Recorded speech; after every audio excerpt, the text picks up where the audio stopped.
Continuando então aqui na nossa última aula sobre modelos atômicos, nós falamos sobre o experimento de Rutherford e que ele concluiu que o átomo possuía um núcleo central positivo e que os elétrons, cargas negativas, giravam em torno desse núcleo.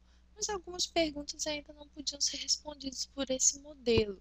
Por exemplo, não se sabia por que os elétrons giravam e não se chocavam com o núcleo, uma vez que a carga positiva atrai a negativa. E outros eventos que eram visuais aos olhos dos cientistas também não podiam ser respondidos por esse modelo, como, por exemplo, materiais diferentes, ao serem aí expostos, ao serem aquecidos, emitiam luz de cor diferente, luzes de uma só cor e de cores diferentes quando se mudava o material.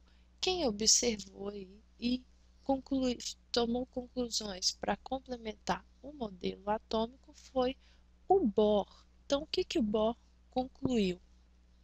Ou melhor, o que o Bohr propôs para explicar aí a organização do núcleo, a sustentação dessa forma aqui do átomo, não só do núcleo, né? Do átomo. Primeiro, que enquanto o elétron estiver girando na mesma órbita, ou seja, na mesma camada, que ele nem emite e nem absorve energia, sendo que ele já considerava que a luz era aí um, uma alteração da quantidade de energia dos elétrons.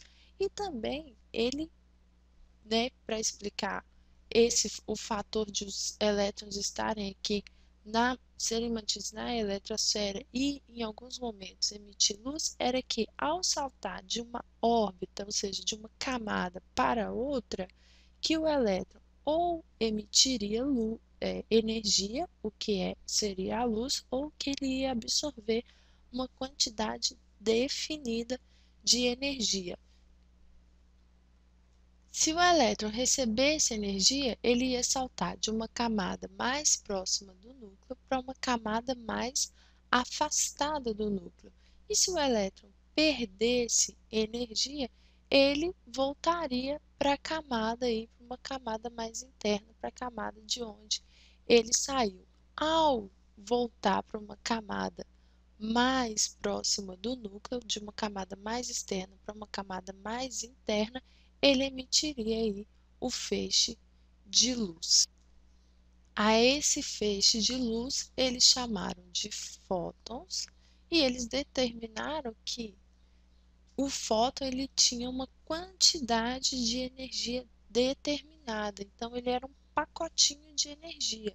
Não para o elétron, por exemplo, sair da terceira camada e voltar para a segunda camada, todos os elétrons que fizessem esse percurso iam liberar a mesma quantidade de energia e por isso os elementos aí produziam a luz de uma mesma cor.